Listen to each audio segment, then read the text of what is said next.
बिस्मिल्लाहिर्रहमानिर्रहीम। व्यूअर्स, आज की वीडियो में हम चैप्टर 3 के कंसेप्चुअल क्वेश्चंस को डिस्कस करेंगे।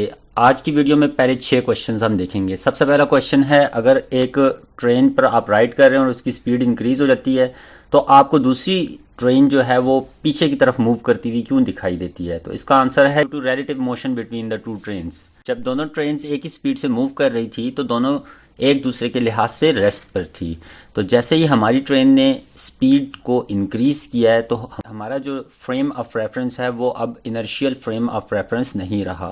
तो इस वजह से हमें जो दूसरी ट्रेन है वो बैकवर्ड डायरेक्शन में मूव करती हुई दिखाई देगी। एक्चुअली वो फॉरवर्ड डायरेक्शन में मूव कर रही थी। क्या कोई भी बॉडी अपनी वेलोसिटी की डायरेक्शन को चेंज कर सकती है अगर उसमें एक्सेलरेशन कांस्टेंट हो? तो इसका आंसर है यस, वेलोसिटी अपनी डायरेक्शन चेंज कर सकती है। फॉर एग्जांपल, हमारे पास एक बॉल है, इसको हम वर्टिकली अपवर्ड थ्रो करेंगे तो मैक्सिमम हाइट पर जाकर उसकी स्पीड 0 हो जाएगी और वेलोसिटी अपनी डायरेक्शन अपवर्ड से डाउनवर्ड कर लेगी। और यूं तमाम के तमाम इवेंट में जो एक्सेलरेशन है वो कांस्टेंट रहेगी, जो कि एक्सेलरेशन ड्यू टू ग्रेविटी है, और इसकी वैल्यू हमेशा कांस्टेंट 9.8 मीटर्स पर सेकंड स्क्वायर रहेगी। बढ़ते हैं क्वेश्चन नंबर 3 की तरफ। अगर आप ग्राउंड पर खड़े हैं तो क्या आप ग्राउंड पर ज़्यादा फोर्स लगा रहे हैं या ग्राउंड आप पे ज़्यादा फोर्स लगा रहा है? तो इसका आंसर ये है कि ये ग्रेविटेशनल फोर्स है और ये एक म्यूचुअल फोर्स होती है, ग्रेविटेशनल फोर्स। तो इस वजह से ये जो फोर्स ग्राउंड हम पर लगा रहा है ये हमारे वेट के बराबर होगी। तो हम क्यों नहीं ज़मीन से ऊपर उठ जाते? इसकी वजह यह है क्योंकि एफ जी वेट के इक्वल है तो नेट फोर्स 0 है, तो मतलब कि एफ जी माइनस डब्ल्यू 0 है। इस वजह से हम ज़मीन से ऊपर नहीं उठते। बढ़ते हैं नेक्स्ट क्वेश्चन की तरफ। अगर एक शख्स एक टावर पे खड़ा है और 2 बॉल्स वो उछालता है, एक ऊपर की जानिब और एक नीचे की जानिब, दोनों की स्पीड्स जो हैं वो बराबर हैं, तो कौन सी बॉल ज़्यादा स्पीड से ग्राउंड को हिट करेगी? तो इसका आंसर ये है कि दोनों सेम स्पीड से हिट करेंगी। इसकी रीज़न ये है कि जब हम एक बॉल जो कि ऊपर की तरफ हमने उछाली है, जब वो मैक्सिमम हाइट से वापस उसी लेवल पर आएगी जहाँ से हमने उसको ऊपर की तरफ उछाला था, तो वो सेम वही स्पीड एक्वायर कर लेगी जिस स्पीड से इसको ऊपर थ्रो किया गया था। तो यूँ दोनों जब नीचे की तरफ जा रही होंगी तो सेम स्पीड से जाएंगी, तो सेम टाइम के बाद उनकी स्पीड सेम होगी। बढ़ते हैं क्वेश्चन 5 की जानिब। क्रिकेट कोच जो है वो एक्सप्लेन करता है बैट्समैन को कि वो फॉलो थ्रू शॉट जो है उसको प्ले करेगा तो बॉल ज़्यादा डिस्टेंस ट्रैवल करेगी। इसकी क्या वजह है?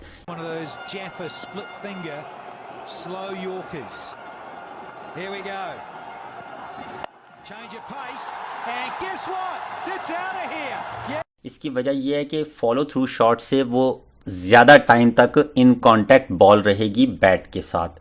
तो टाइम बढ़ेगा तो इम्पल्स जो है F इंटू डेल्टा टी है, तो डेल्टा टी के बढ़ने से इम्पल्स भी बढ़ जाएगा, और इम्पल्स के बढ़ जाने से इम्पल्स मोमेंटम थ्योरम के अकॉर्डिंग J जो है वो डेल्टा P के इक्वल है, तो J के बढ़ जाने से डेल्टा P भी बढ़ जाएगा, और यूं जो बैट है वो मैक्सिमम मोमेंटम जो है वो बॉल को ट्रांसफ़र करेगा। बढ़ते हैं आज के लास्ट क्वेश्चन की जानिब। जब आप इन्फ्लेटेड बैलून को रिलीज़ करते हैं तो वो बैलून पूरे रूम में फ्लाई क्यों करता है? व्यूअर्स, इन्फ्लेटेड बैलून फ्लाई करता है रूम में due to law of conservation of momentum.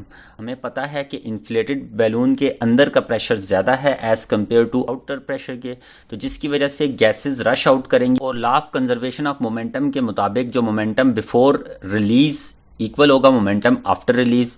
Before release P prime balloon plus P prime gas which equals to P balloon plus P gas। चूँकि before release the air balloon और gases दोनों rest पर थी, तो speed के 0 होने की वजह से टोटल मोमेंटम 0 हो जाएगा, और आफ्टर रिलीज P बैलून और P गैस इन दोनों का सम हमें मिलेगा।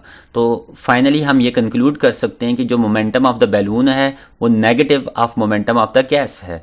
मतलब कि अगर गैसेस जो हैं वो लेफ़्ट से राइट की तरफ एमिट होती हैं, बैलून जो है वो राइट से लेफ़्ट की तरफ मूव करेगा, मतलब कि बैलून मूव करेगा opposite to the direction of ejection of gases. Thank you viewers for watching us.